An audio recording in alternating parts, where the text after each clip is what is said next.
All right. Good evening, everyone. Welcome to our first final exam revision, session 1. We could probably have two more sessions, but it depends on you. Once you get what's exactly involved, it's straight away you can probably do a lot on your own as well. So this is what your exam paper looked like. The final exam revision, and there's a revision guide that most of what I'm going to talk to you today has been taken from.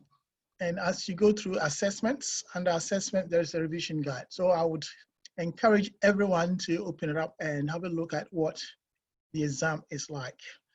The exam is 2.5 hours, and there are 3 sessions to that exam. So we'll go step by step and see what they are. So that's chemistry, biochemistry. The time is 2.5 hours. Your name, you put down your name and your student number. It's 2.5 hours, and it's max, and weighting is 40%. It's out of 100 for this exam, so it's not 80, it's 100%. And the part A is multiple choice questions. So look, yep. I haven't put the part A on, but the part A is multiple choice questions. There are 36 multiple choice questions, and they are exactly as the multiple choice questions you have in your tutorials from session 15 to session 25. Session 15 to session 25. So all you have to do to prepare for session A, the 36 questions, is to just go over the tutorials. So if you go through the tutorials and you are unsure of any question, there are 2 things you can do. One, you can send me an email and say, Eric, I don't understand session 15, question 10. Can you explain it further? Number 2, you can either send me an email and say, Eric, I need to speak to you about these questions. And so that's student consultation. 1 is send me an email and I'll explain. 2 is book and say you want to have a discussion on any particular session from session 15 to session 26. And I'll give you a call and we'll go over it. A few students took advantage of this assignment and gave me a call and we talked about it. And then the part B, so part B is matching words. And so if you look at part A there, multiple choice, 36 questions. I think it's 36 questions there. And part B, 8 marks. And I think I've taken this from the old one, but I'll put it back. And then the part B is matching words. Let's have a look at what matching words mean. For instance, we've done this, glycolysis. Glycolysis is, which one of these is a definition for glycolysis? You look at it and it says the breakdown of glucose into 2 pyruvates. I'm gonna have to start again. So people who just join in can know exactly what we are about to do. Welcome everyone to our final exam revision session 1. This is about your exams, what it entails and what you need to do in order to do well. There are 3 parts to your exams. There is part A, part B, part C. The part A is 36 multiple choice questions. And they are the same multiple choice questions you have in your tutorials that you've gone through from session 15 to session 25. And so, or you can do that, or you can do the review quizzes as well. And that will be enough. If there's any of these multiple choice questions you don't understand in your tutorials, you can do 2 things. Number 1, send me an email and say, Eric, session 10, question number 2 or 3, I don't understand it. And I would explain it by email back. Or number 2, you can send me an email and say, Eric, I need to talk to you about these questions. and I'll give you a call back, and then you state the time you'll be available to talk, and I'll give you a call back and we'll go over it. Is everyone clear on this one, Victoria?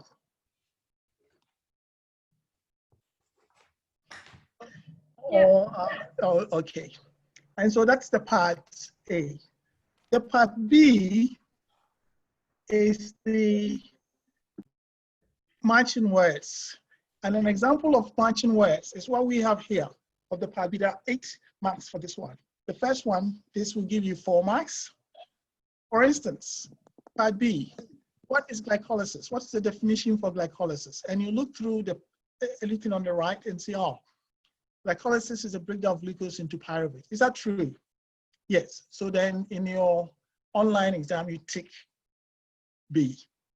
Glycogenesis. If you understand what glycogenesis means, it's the synthesis of what? Glucose. C. Synthesis of glycogen from many glucose units. And then the breakdown glycogenolysis is A, the breakdown of glycogen. Anaerobic is a process that do not require what? Oxygen. And so you take it. And once you do that, you get a full 4 marks for this part of matching words. A lot of times the matching words are on the digestion part of the 3 on carbohydrate, lipids, and protein digestion. What is required is whether you know the sequence in which this happens. For instance, if it's lipids, they'll put it happens in the mouth. Which lipid digestion enzyme is in the mouth? Anyone remember? Everyone remember lingual lipase? Lingual lipase? Yes, and so you take it. That happens first. And then number 2, in the small intestine, what actually happens in the small intestine in digestion? Who still remember? In which digestion? Lipid digestion. There's a physical change. Yeah, yes, called, what do we call it? Anyone? Micelles? Oh, micelles. Yes, and also when the breakdown of the ester bonds. So which one happens first and which one happens second? Or if you remember glucose digestion, pancreatic lipase and maltase. Which one do you think is the last one to happen? Which enzyme acts first? Which enzyme will act second? Maltase would act second. Yes. So it's that's exactly, that's perfect. So all you need to do is, if all the 3 digestions you have done so far, make sure you understand the sequence of it. Which one comes first? Which one comes second? If you take alpha amylase, salivary alpha amylase, and pancreatic amylase, which one comes first? Salivary alpha amylase. Excellent. And then followed by the pancreatic amylase. So that will be part of the matching. And so if you understand it very well, then that should be easy. The third part of part B is this diagram. This is all the pathways we have done so far. And you are going to be questioned about it. And it's all the answers you require are the input, the output, and the name of the pathway. So input, output, and the name of the pathway called the process. So for instance, let's have a look. If you get a similar diagram like this, and the glucose here is taken out. Yes, the glucose here is taken out, but you can see that there's carbohydrate on the top, and then you can see an arrow coming to pyruvate. And they ask you, what is the name of the process that brings glucose into pyruvate? What do you think that will be? What's the name of the process? Glycolysis. Glycolysis, excellent. And then you look, the arrow is pointing in the opposite direction, going up. And this is pyruvate, this is glucose. What is the name of the process that uses pyruvate as input and the output is glucose? And that would be what? Gluconeogenesis. Is everyone clear on this one? Or Yeah. I will explain it further. This will give you 8 questions that you need to put in, and you have 4 marks. And it's easy pickings for everyone that learns this. 4 full marks out of 100. And it takes pretty simple because you've done it already. If you have acetyl-CoA here, and you've got this cycle that generates ATP here, what is the name of the process that acetyl-CoA goes through? Or what's the name of the pathway? And it's what? Citric what? Acid cycle. Now, let's have a look. There's one that a lot of students get wrong. What is the name of the process where dietary lipid or TARs are converted into fatty acids and glycerol? What, we will still remember that one. Fatty acids and glycerol. When you break fat up into these 2 components, outputs. Is that Sasha there? Yes? That would be lipolysis. Is that okay? Now, what is the process or the pathway where fatty acids is the input, output is acetyl-CoA? What is the name of this process here? Is it lipolysis? No, it's beta oxidation. Oxidation, yes. A lot of students put it as what? Lipolysis, so they get it wrong. And I always like biting my tongue because it's, if you break fatty acids, the pathway you've written in your assignment is what? Beta oxidation to acetyl-CoA. Is everyone clear on that one too? Yeah. Yeah, if you go to proteins, and if this is the input, the output, there is a gap here, nothing has been written here, and they ask you what is the output from dietary proteins to, and what will be the output after digestion? Amino acids. Amino acids. And then after that, transamination and deamination, there is a product here. It converts the amino acids into 2 parts, alpha keto acids and ammonium ions. And which of these one goes through the urea cycle? It's what? Ammonium what? Ions. Ion. Is everyone clear on that one? Yeah. And what is the name of the process that converts ammonium ion to urea? The urea cycle. Okay. And then if at the end of, what is the output of the urea cycle if this urea is not there? What do you think the answer would be there? Urea. Is that okay for everyone? Yeah. Yes. Sometimes students put urine there. Is that correct? Output of the urea cycle is not urine. It's what? Urea. Yeah. And then the urea is taken by the kidneys and filtered through urine. But the actual output of the urea cycle is what? Urea. Everyone's clear on that one? Yeah. Oh yeah, all right. And then the last one that most people get wrong as well is if you still remember your electron transport chain. What was the output of the electron transport chain? What was the final output? ATP. ETC. And Before you go into the water, water is the actual output of this one is ETC and oxidative phosphorylation. By ETC alone, the output of ETC alone is what? Water. So you will see an arrow that is going into water. They put water there, and they're asking you, there's oxygen on the top. They're asking you what would oxygen accept, what is flowing from the reduced coenzymes into oxygen to make water. And what do you think is there are 2 things? Anyone? Hydrogen ions. hydrogen. Hydrogen and electrons. All right, so I'm going to ask, make sure that you understand this. So you get a very similar diagram like this. It is testing your understanding of metabolic pathways. And metabolic pathways, as you've written in your assignment, is usually input, output, and the name of the pathway, or in your exam situation called a process. Input, output, and the name of what? The pathway. So look on this and tell me, mention a couple of, anyone can mention a couple of the pathways you find in this pathway, in this metabolic combined pathways.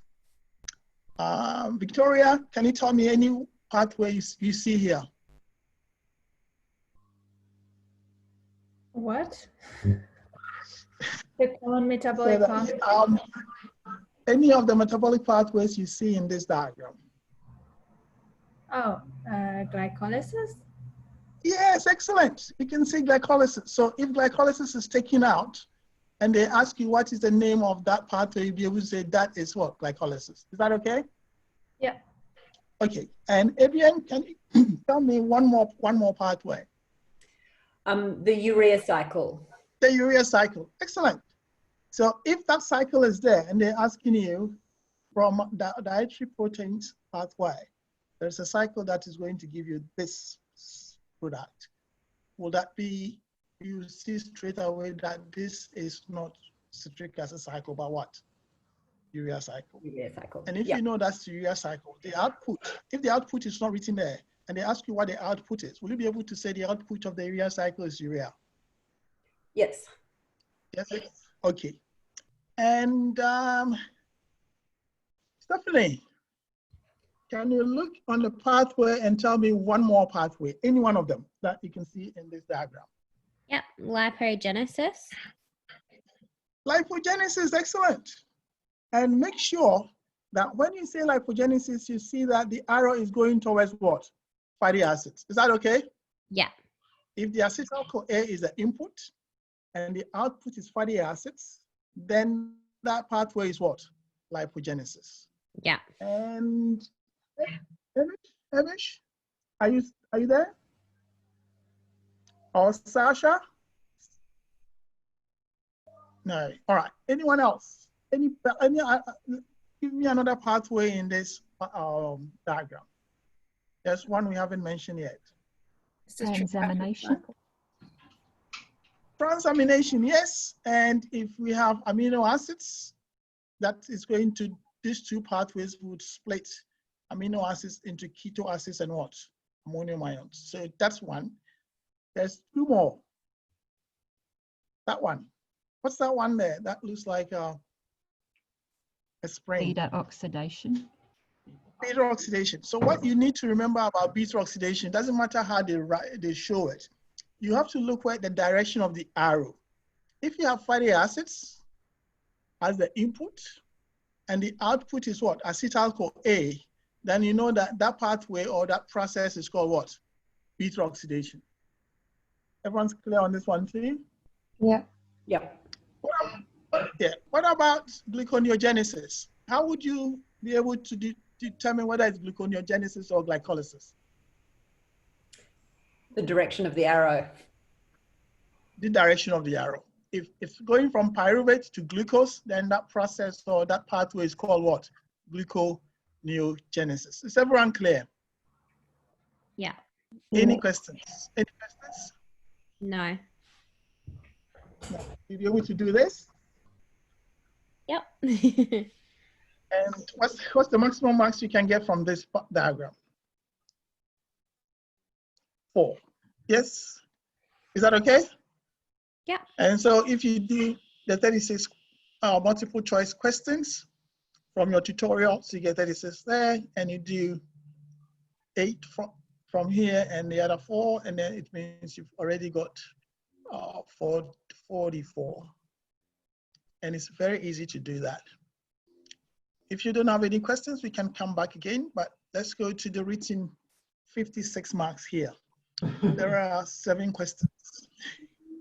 There are 7 questions, and it's step-by-step process. So we'll see what that means. You are asked to do part A or part B. Some students do both. You will not get more marks if you do both. You'd rather waste your time. So you get question part A or part B. And all of these questions that you are going to be given. Borderlands 3 is on it.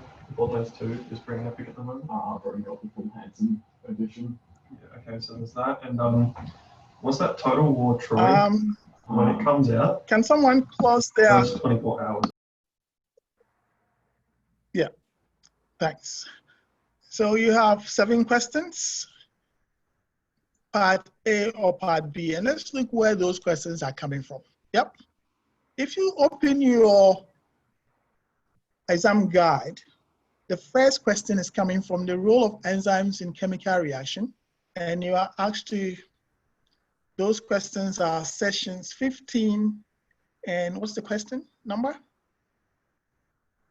I can't, yeah, question 15, I think it's blocked.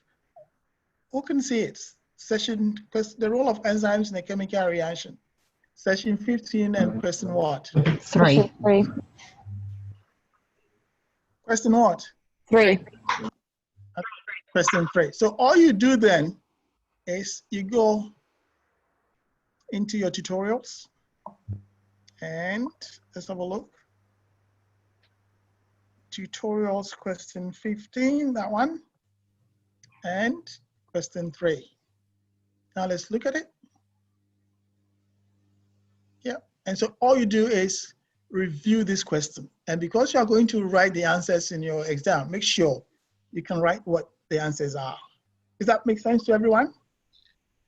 Will it be the Yeah. exact Everyone? same question? Pardon?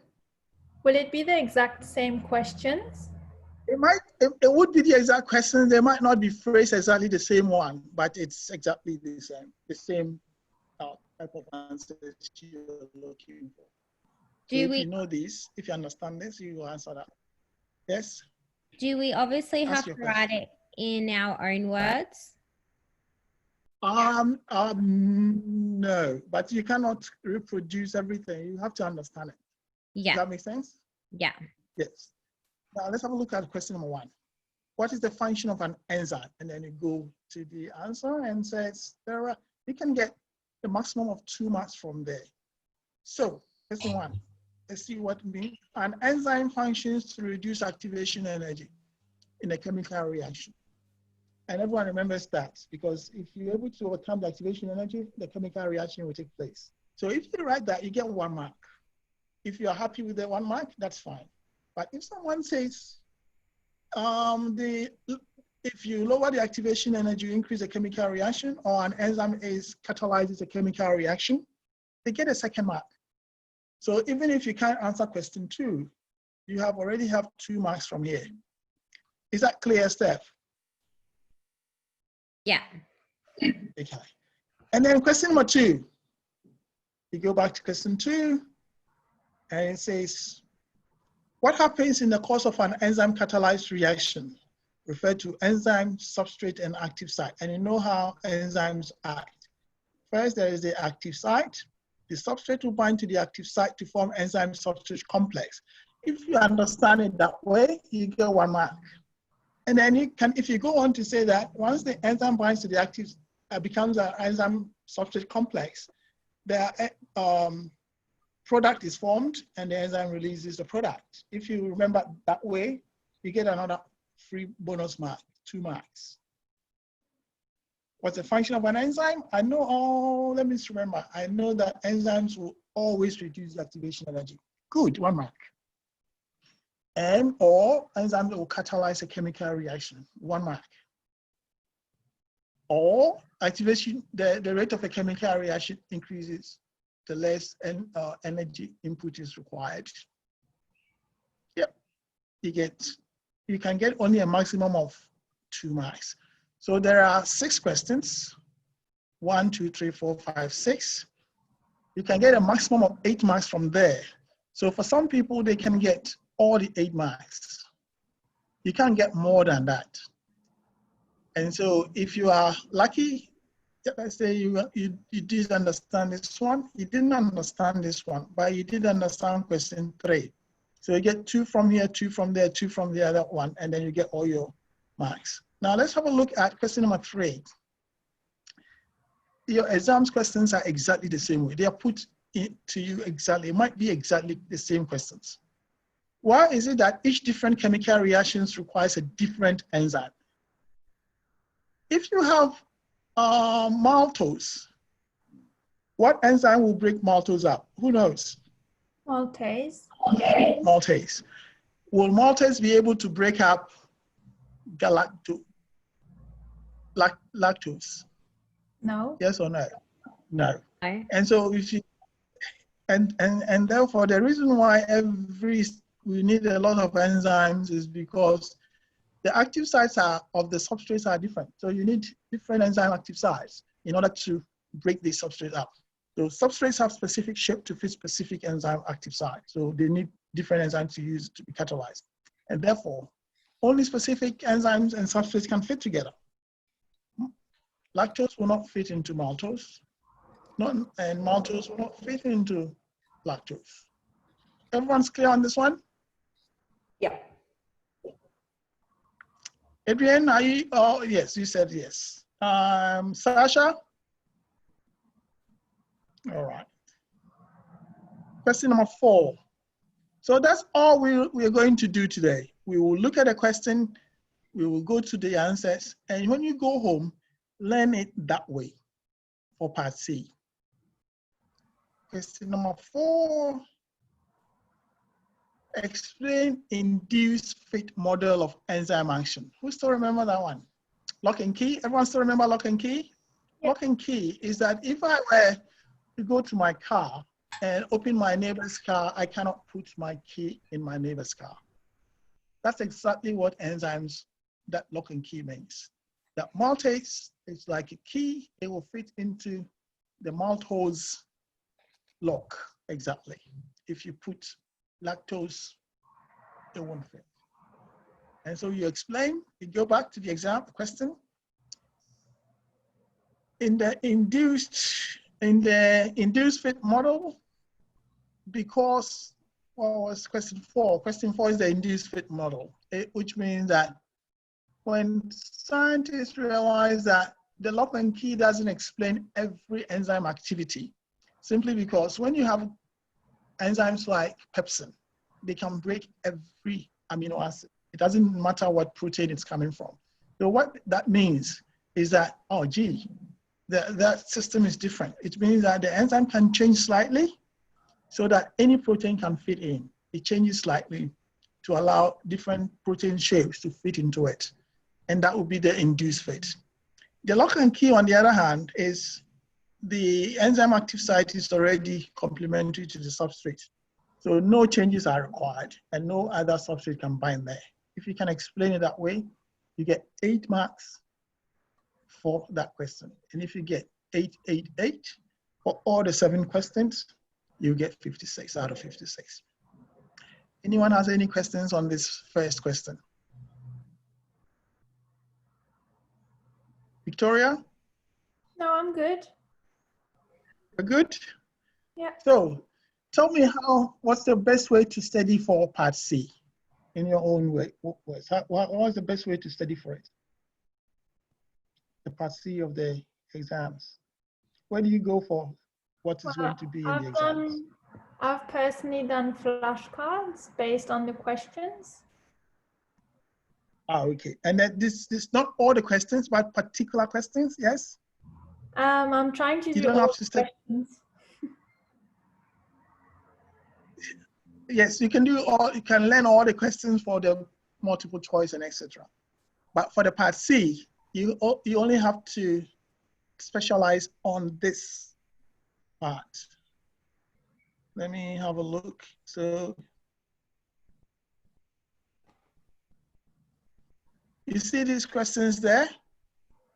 Mm-hmm. Specialize, and there is small. There is the role of enzymes in enzyme chemical reaction, enzyme inhibitors, and the session 15 and 4, carbohydrate digestion, session 18 and 3. So if you want to make flashcards, make sure that this is what your flashcards contain. Make sure you understand all of this. And then there is the next one, hormonal control, session 21 and 5. And then once you finish this, then you know that you do very well in part C, the 56 questions. This one, you know everything. And then if you do the others, it will help with your multiple choice questions. Would that make sense? Yep. Okay. Adrienne. Yes. How would you study for the part A of the exam? So for part A, and how many questions? Oh, how many questions are there? I think I heard you say there are 36 questions. And, yes, exactly. And study, and basically what do they look like? The tutorial questions and the quizzes. Yes, exactly. So that is what you go to prepare for the part A. Exactly. And how do you go studying for the part B? Where would you look for revision for part B? Is Stephanie still there? Yeah.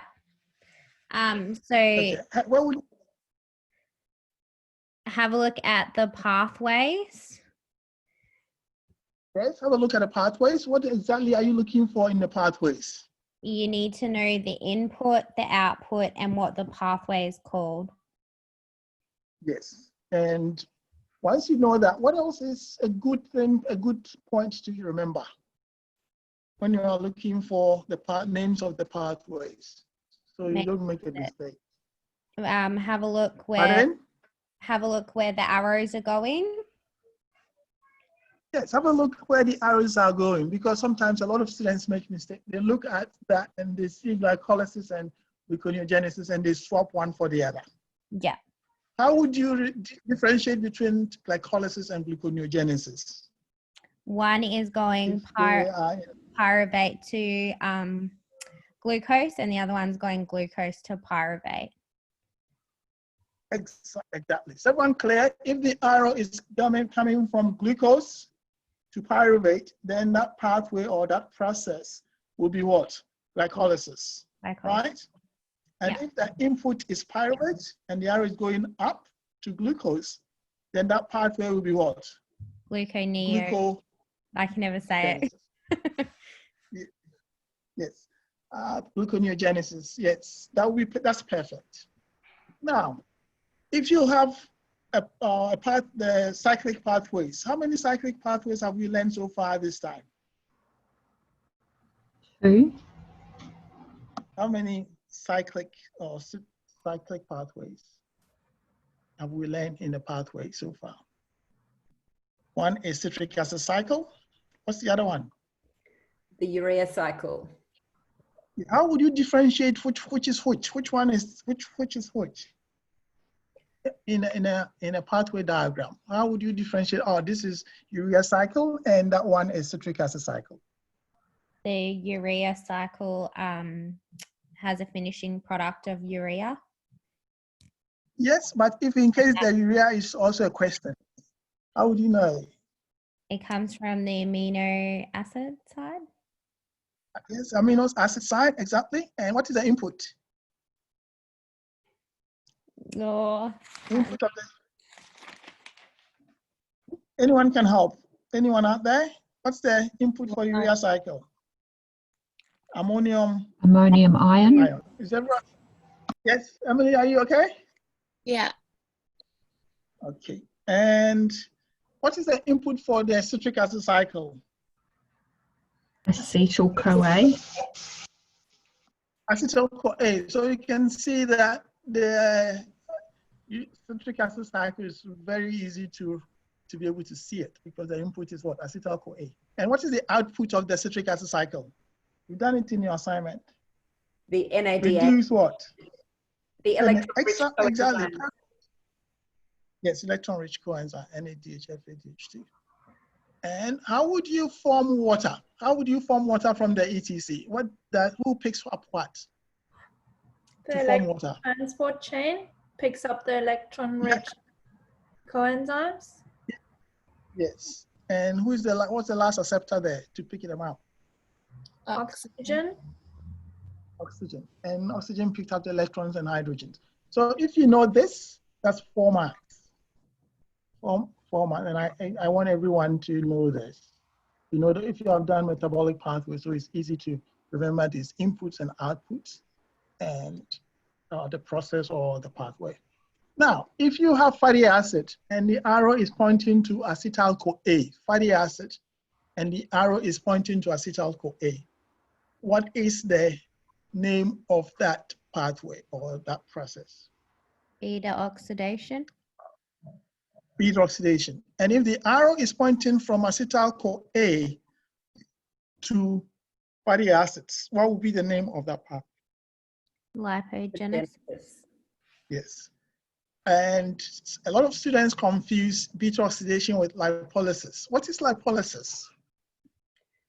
That's when If you you break look it at it, down into the fatty acids and the glycerol from the diet. yes, when you break the tax into fatty acids and glycerol. So no one will make a mistake that way. Is everyone clear on that one? Yeah. All right. Now the part C. How do you go learning? How many questions are in part C? 7. 56. 7 questions. Oh, sorry. The total marks is 56. 7 questions, and each of these 7 questions is in A or B. What are you expected to do? Do both A and B, or do one of them? Just one. Just one of each question. You can, if you like A, you do A. If you like B, you do B. Everyone's clear on that one? Now, the next part is, where are the questions coming from? And the questions are all coming from what? Your tutorial what? Notes. Does that make sense? Question number 1. You go to the exam guide, and you say the role of enzymes in a chemical reaction. And if you like I think Stephanie or someone else doing, they've put it in flashcards, and then you go into, luckily you've been shown where to find this question. It's in session 15, question what? 3. So the first question was, what is the role of an enzyme? And some students will say, oh, easy. Enzymes will break what? Will reduce activation energy. How many marks do you get for that? Adrian. 1 mark for that part. One for that part. If you want 2 marks, what do? You can add the other parts. It's an enzyme catalyzes a chemical reaction, or etc. And then once you finish, you go through all of those questions, and once that is done, you go to the next enzyme inhibitors, and you are asked to find it in session 15, question 4. So we're going to do that. How many questions will be in each? Is 6 of each. So let's go to session 15, 4. 15, 4. Now, question number 1. Adrian, can you read the first one for us? You read the first question for us? Where does a competitive inhibitor bind in order to prevent the substrate from binding to the enzyme's active site? And if you are not sure, or if you've forgotten that a competitive inhibitor binds to the active site, it competes for the same active site, then you can go to your notes, or you can come here. Competitive binds to the active site of the enzyme, because it has a complementary shape to the active site. And then you can also say that once it's bound there, the substrate cannot bind. You get 2 marks. If you say the first one, you get 1 mark. You don't have to always get the 2 marks, because you only need 8. If you get all the 2 marks, you get 12 marks. But the maximum you will get is what? 8 marks. So once you get up to 8, you are not given any more marks. Is everyone clear on this one? Once you understand what you are looking for, it's easier to then go back and make sure that all of these questions, I can answer them. Question number 2. Once you finish 1, you go to question number 2.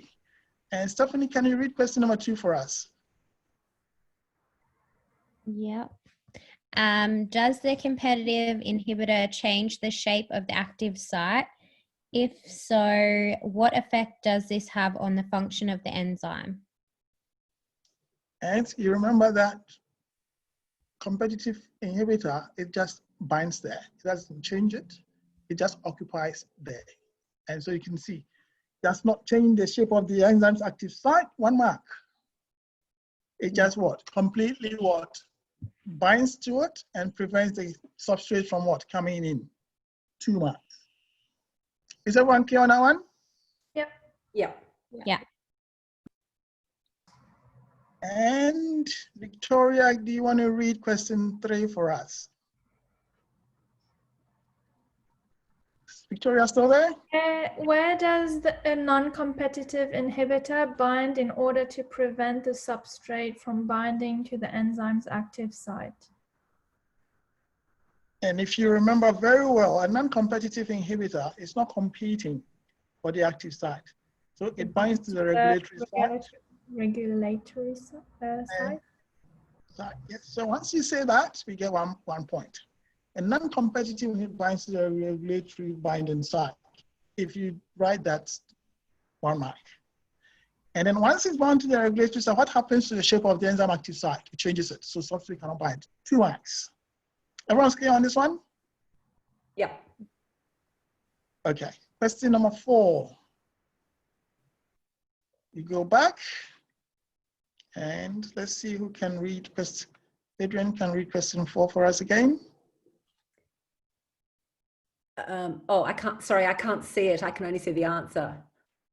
There we go. Okay. Yeah. Does the non-competitive, Yeah. yep, that's perfect. Does the non-competitive inhibitor change the shape of the active site? If so, what effect does this have on the function of the enzyme? And you know that it's not competing for the active site, it binds to the regulatory site, and it does change what? The active site. The non-competitive changes the shape active site by inducing what?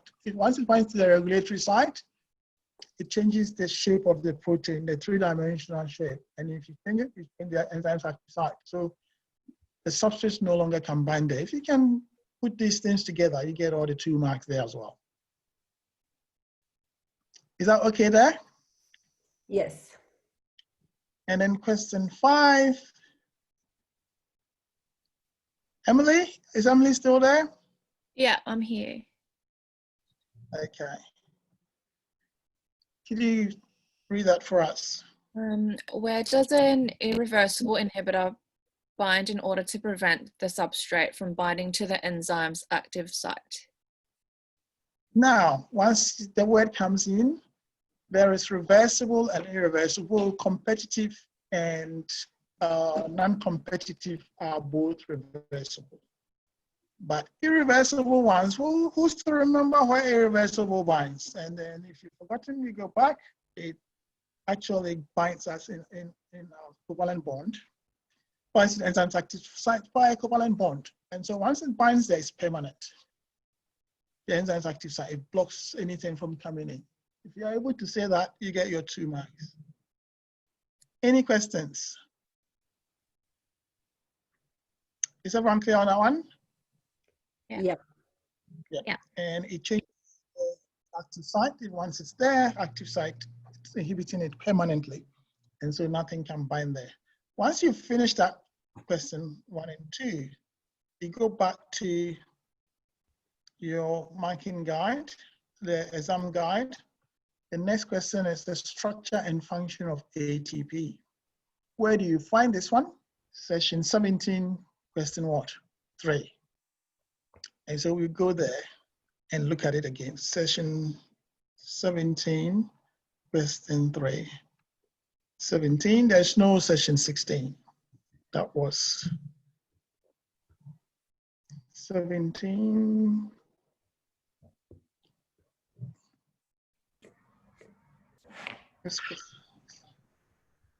Now, Adrian, can you read the first one for us? What are the components that make up a single ATP unit? And if you remember ATP, adenosine triphosphate, and you remember that there is the adenine nitrogen base. Some people just write that. There's a ribose sugar, and there are 3 phosphates. And then you get how many points there? 2 marks. Everyone clear on that one too? Yeah. So all the exam guide is trying to tell you is what exactly do you need to focus on in your revision, especially for the part C. And so some people get all of it because it's there. And if you don't understand any of it, what do? Send me an email or ask me to give you a call so we can discuss it. Emily, can you read question 2 for us? In a catabolic reaction such as glycolysis, is ATP used or produced? And you remember what happens? Catabolic. What's the next ATP? Is it used, or anytime you break catabolism, what's the outcome? You get what? ATP. You get ATP. Is everyone? What about anabolism? Is it the opposite? Yes. Yeah, you use ATP. Yeah. Catabolic reactions involve making ATP, and it's the preparation step for that. If you can do that, then you get the 2 marks. Question number 3. In anabolic reactions, such as assembly of a protein from individual amino acids, ATP is produced. Yep. And so we can then answer that question. You build larger. So anytime you are building anything, anabolism, you have to use what? ATP. Question number 4.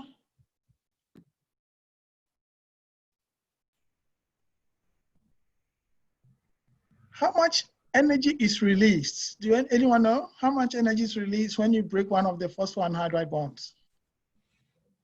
We did this in class. How much? 7.3 kilocalories. Anytime you break phosphoanhydride bond, how many of it can you break? How many of it is broken in certain reactions? Most of the time it's only one to form ADP. There are certain reactions in which you can break 2, so you form AMP, especially in the lipid one, hydroxylation. Any questions, Adrian? No, that's great. I'd forgotten that. Thank you. All right. Question number 5. I think that's very easy question as well. Let's read it. And if Emily can read that question for us. Yeah. Yeah. What would happen if our cells stopped making ATP? And I think some people wrote it in the assignment. What happens when your cells stop making ATP? What happens to the cells? They begin to Die. Yes, and if a lot of cells die, what happens to the organs in which they are in? They stop functioning. They stop functioning, they start to fail, yes, we say that. And then finally, what happens to the entire body or the entire human being? Sadly dies. Exactly. So if you can say that, cells start to die. If enough cells die, organs begin to fail. And finally, individuals would die as well. Then you get 2 easy marks. Is that easy to do? Yep. Okay, so this is just revision, and it's telling you where to find those things to revise. And so it's important that you go through step by step, and you go through. Any questions before I start asking more questions? Everyone's clear? Yeah. All right. How many these exams, how many parts are there? 3. 3 parts, part A, part B, part C. How many questions are in part A? 36. 36 multiple choice questions. Where would you find to revise? Where would you go to revise for the part A? The The quiz. tutorial what? Tutorial. The quizzes. So The quizzes, tutorials tutorials. and the review quizzes. Yes, it's not coming from anywhere other than in your tutorials and your review quizzes. Is that okay? Now you come to part B. There are 2 parts to part B. What's the first one? The matching words. The matching words. Sometimes the matching words are coming from the digestion questions. And if you're doing the digestion, make sure you know how the sequence. What happens in the mouth? What happens in the small intestine? Or whether this enzyme comes first and which enzyme comes second. Or if you are doing lipids, whether micelles come before the breakdown of the ester bonds, or which one comes first, which one comes second. Is everyone clear on that one? Yeah. And then the metabolic pathway, that's 4 marks. What are you expected to know or revise for that part? The metabolic pathways, what are you expected to read or revise for it? The diagrams with the input and the output and the name of the pathway and the processes. Excellent. And what would be a good thing to remember when you are learning the names of the processes? Where the arrow is what? Point to. Because students know it, but you can still get it wrong if you don't look where the arrow is pointing to. Because if you swap glycolysis for gluconeogenesis, you will still get it what? Wrong. Does that make sense? Yeah. And a few students do. They know it. Because if they put glycolysis and gluconeogenesis, they've written it correctly. Just that they didn't look at where the arrows are pointing. They what? Swapped it. So just make sure that you know what the arrows are pointing to. That will tell you whether it's glycolysis or gluconeogenesis. And that you can differentiate between citric acid cycle and the urea cycle. Once you do that, then the rest of the questions has been given to you in the exam guide. And you go step by step. The role of enzymes, session 15.3, you go and review it. Enzyme inhibitors, you review that as well. And then number 3, carbohydrate digestion. Now let's have a look at it. Session, where do you find that? Adrian, where do you find carbohydrate digestion? Session 18 in question 3. Exactly. So you just simply go to your tutorials and I think you already have it. 18, question 3. Let's have a look. Yep, that one. Does any carbohydrate digestion take place in the mouth? Yes or no? So that one you can get 2 marks. If you know yes, but it's how much? 10%. Because yes, it contains the enzyme salivary alpha amylase. 2 points. Is everyone clear on that one? Yeah. Question number 2 for that same question. You want 2 marks? It's asking you. Stomach acid contains strong acid, hydrochloric acid. And does it play any role in carbohydrate digestion? Does it have any enzymes in the stomach that breaks up the glycosidic bonds in carbohydrates? No. Connect the sugars. So what's the role of the HCl in the stomach there? Who still remember? It's for proteins. Doesn't it denature the proteins? Yes, it denature the proteins. And apart from that, there's one more thing that it helps us with. If a bug goes into the stomach with the food, a lot of times they do, what happens to them? If a pathogen goes with your food, it's the acid that kills it. So we don't get the infection most of the time. But sometimes we get salmonella and other bacteria that still manage to go through. Is everyone clear on that one? Yeah. So you can answer that easily. Question number 3. Emily, can you read question 3 for us? Yes. What enzymes help facilitate carbohydrate digestion in the small intestine? What do these enzymes do to assist breaking down carbohydrates into smaller sugars? Yep. And so you know that there is what? Pancreatic amylase, and there is the maltose. And what they do is break up what? Glycosidic links between the polysaccharides. You do that, and then you mention that the disaccharide enzymes also break the glycosidic links between the maltose and the lactose, and that you get full marks. Because you've answered those questions in your assignment, it should be straightforward, isn't it? Yeah. Okay.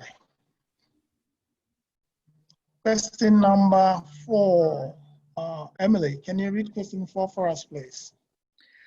Why is it necessary to break carbohydrates down into monosaccharides in the small intestine?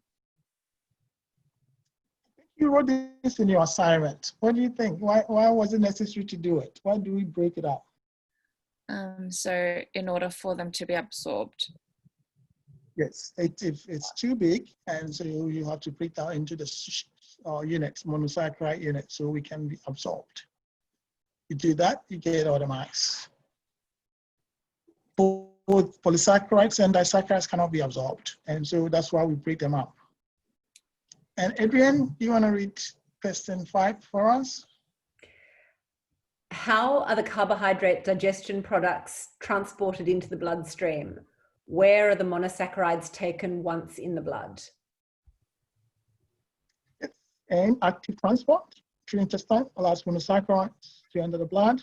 Once in the blood, they go first to the liver and then to all other cell types that use glucose. And then you get 2 marks. You can get one point if you like, if you mention active transport through or if you add the fact that they go through the liver and all other, then you get your 2 marks. So what you must remember is that it's important if you know the 2 points to put it there. Why? Because there could be a question you can't answer, but because you've got 2 points for some other question, you can still get all the 8 marks. Does that make sense? Yeah. Yep. And so if you can, just make sure you can put 2 of them there so you can get both points. And then once you finish, you go to the next one.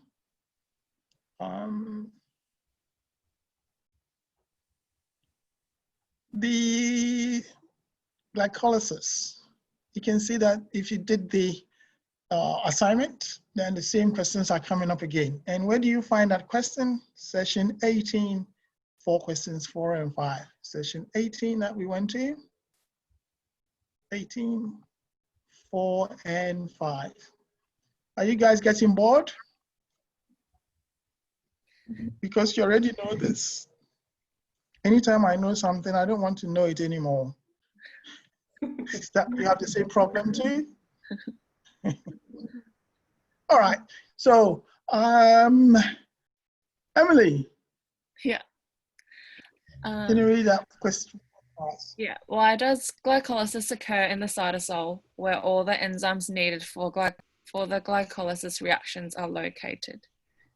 That's one question that asks you the question and gives you the answer as well. Can you see that?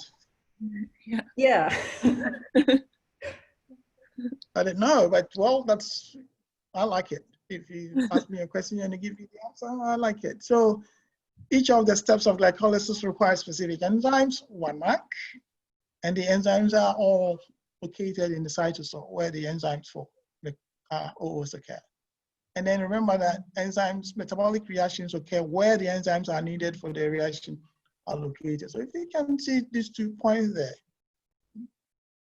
each step requires a specific enzyme, and in metabolic reactions, they will occur where the enzymes are located. If the enzymes are located in the cytosol, it will occur in the cytosol. If the enzymes are located in the matrix of the mitochondria, by the citric acid cycle, it will occur in the citric acid cycle. Is that okay? So as you go through this, make sure that you're aware of that you can get 2 points from each question. Now, this one, I think, Edwin, can you read question 2 for us? What is the starting point? Sorry, what is the starting input reactant for glycolysis, and what is the final output end products? Was it in your assignment? Yeah. Yes. I think so. Yes.